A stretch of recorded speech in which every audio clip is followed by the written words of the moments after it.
মৰাণৰ ১ নং খুমটাই কয়লাগৰা যুৱ সমাজৰ উদ্যোগত মৰাণ জিলা ক্ৰীড়া সন্থাৰ পৰিচালনাত কয়লাগৰা খেলপথাৰত দিবানৈশ প্ৰাইজ মনি ট্ৰফি ফুটবল প্ৰতিযোগিতা অনুষ্ঠিত হ'বলগীয়া খেলৰ বাবে পূৰ্ণ প্ৰস্তুতি। প্ৰথম বাৰ্ষিক দিবানৈশ প্ৰাইজ মনি ফুটবল প্ৰতিযোগিতা অহা ২১ ডিচেম্বৰৰ পৰা আৰম্ভ হ'বলগীয়া খেলৰ বাবে পূৰ্ণ প্ৰস্তুতি চলাইছে উদ্যোক্তাসকলে।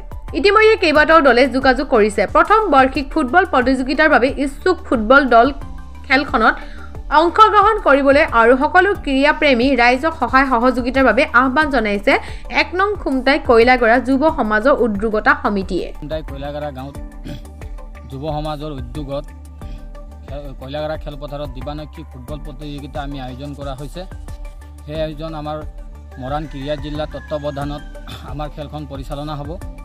খেলখনত বহুত সংখ্যক টিমে আমাক ইতিমধ্যে যোগাযোগ কৰিছে আৰু আমি ইচ্ছুক ফুটবল দলটিসকলক অনুৰোধ কৰিছোঁ আমাৰ কয়লাগৰা খেলপথাৰত আহি এই দিবানৈশিক ফুটবল প্ৰতিযোগিতাত অংশগ্ৰহণ কৰিবলৈ আমি আমাৰ কমিটিৰ ফালৰ পৰা বিশেষ অনুৰোধ জনাইছোঁ। তেওঁলোকে আহি আমাৰ খেলখনত উপভোগ কৰিবলৈ আৰু সমূহ ৰাইজক আমি আহ্বান জনাইছোঁ আমাৰ খেলখনত আহি সহায় সহযোগ আৰু বিভিন্ন ধৰণৰ আমাৰ সহায় সহযোগেৰে একান্তই কামনা কৰিছোঁ।